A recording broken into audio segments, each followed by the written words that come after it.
संचारबंदीचा फटका अनेक व्यावसायिकांना पडत आहे. छोटा व्यवसाय करून आपल्या संसाराचा उदरनिर्वाह करणाऱ्यांची तर आता बिकट परिस्थिती निर्माण झाली आहे. रोज सकाळी उठून शहरातील भाजीपाला बाजारातून भाजीपाला खरेदी करून परिसरात विक्री करणाऱ्यांना आता मार्केटच बंद असल्यामुळे भाजीपाला मिळणे कठीण झाले आहे. व्यवसाय ठप्प झाला, दुसरे काम पण मिळत नसल्याने रोज चिंतेत असलेल्या एका भाजीपाला विकणाऱ्या व्यावसायिकाने चक्क सुलभ शौचालयातील महिलाच्या शौचालयात जाऊन गळफास घेऊन आत्महत्या केली. ही घटना अमरावती शहरातील राहुल नगर, गजानन नगर परिसरात 17 मेच्या सकाळी 4 वाजता घडली. 45 वर्षीय सुनील भानुदास इंगळे असे आत्महत्या करणाऱ्या भाजीपाला व्यावसायिकाचे नाव आहे. सुनील हा मूळचा बडनेरा नजीकच्या दाभा गावाचा मूळ रहिवासी. त्याचे गावातच घर आहे. मात्र 2 मुले शिक्षणाचे असल्यामुळे त्यांनी राहुलनगर येथील सासूरवाडीतच घर विकत घेऊन आपल्या कुटुंबाचा उदरनिर्वाह करीत होता. सुनीलने अनेक महिन्यापासून भाजीपाला विकण्याचा व्यवसाय सुरू केला होता.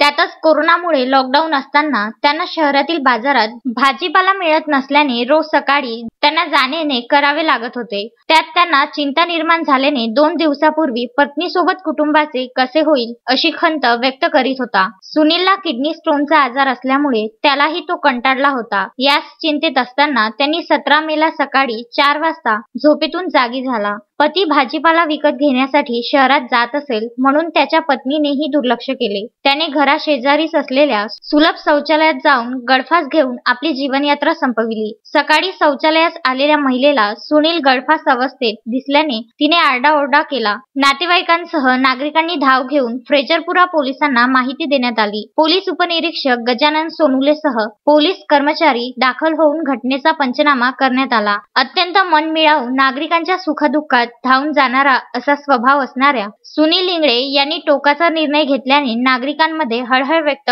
केल्या जात आहे. अजय शृंगारे, विदर्भ न्यूज, अमरावती.